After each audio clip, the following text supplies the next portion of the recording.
target.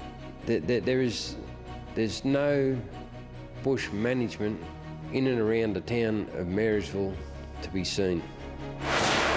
And the growing problem of dementia. Did I get married? Because I don't remember getting married.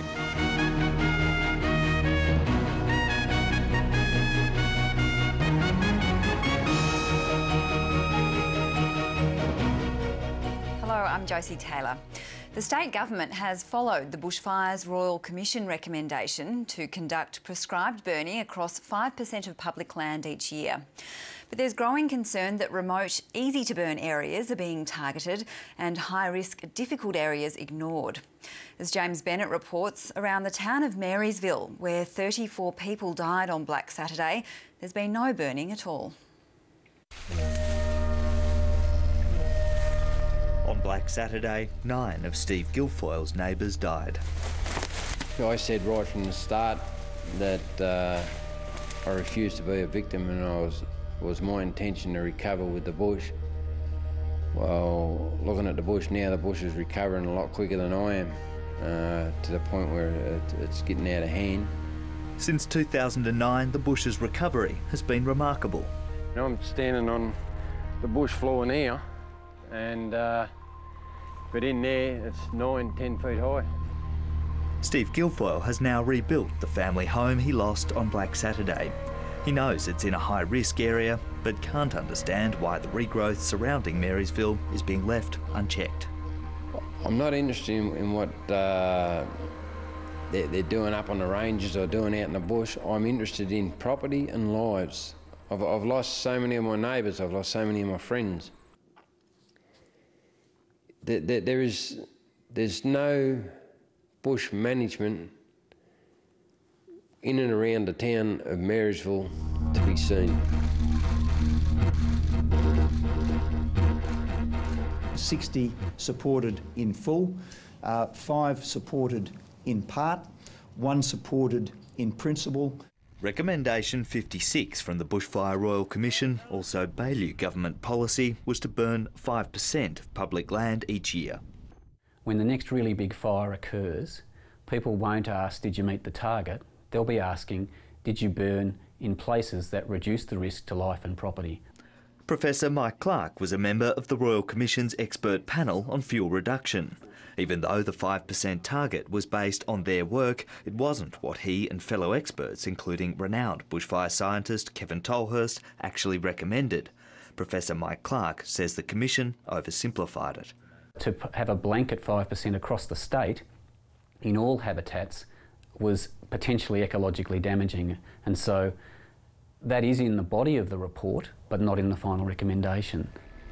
Sources within the Department of Sustainability and Environment have told 730 Victoria they feel under immense pressure to find burns to meet the target.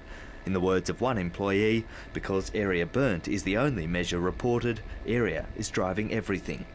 Other staff fear the 5%, almost 400,000 hectares a year by 2014, is impossible for an organisation facing job losses under cuts to the public service.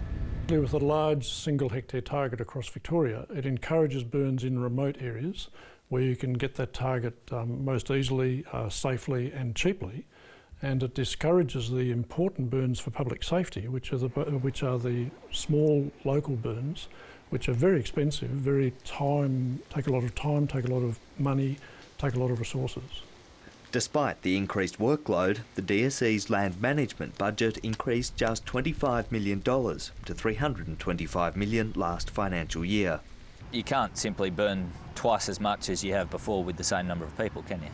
A lot of it's about how we do also approach the task, as in, for example, in the northeast last year, there was a 26,000 hectare burn north of the Dartmouth Dam, which was only burnt 20% of the area, but quite lightly. It was all by helicopter, all lighting up bridges, and very little on-ground support needed. And that is an indication of a lot of how the burning will be in the future. Light burns, large area, low intensity. DSE Fire Chief Ewan Waller's admission that large area burns are an indication of the future is exactly what many fear. Because they are under so much pressure from the government to meet this 5% target. As a consequence, we're getting increases in levels of burning in places that can do ecological damage, and we're not getting the risk reduction close to settlements. That was the emphasis of the Royal Commission. Ewan Waller insists risk reduction is his focus. He says the 165,000 hectares burnt so far this season are evenly split between burns close to towns and larger, more remote ones. But he admits summer's floods mean there's little chance they'll meet this year's 225,000 hectare target. We're building the program step by step by step, and in the meantime, regardless, we're reducing the risk across Victoria for the Victorian community. In that sense then, is the 5% target artificial? What the intent is risk reduction, and again the measure, whether it's 5% or houses protected or whatever it may be, we'll work to that over time. While proposed burns can be brought forward, there's none planned for Marysville's asset protection zone, that is the area immediately surrounding the town, until the 2013-2014 fire season. Residents like Steve Guilfoyle warn just one dry summer will transform the now lush surrounds into a serious risk. The government departments responsible, as in DSC and that, have a duty of care to the residents and their properties within the town precinct. There's been enough people die in Marysville 2009, we don't want any more.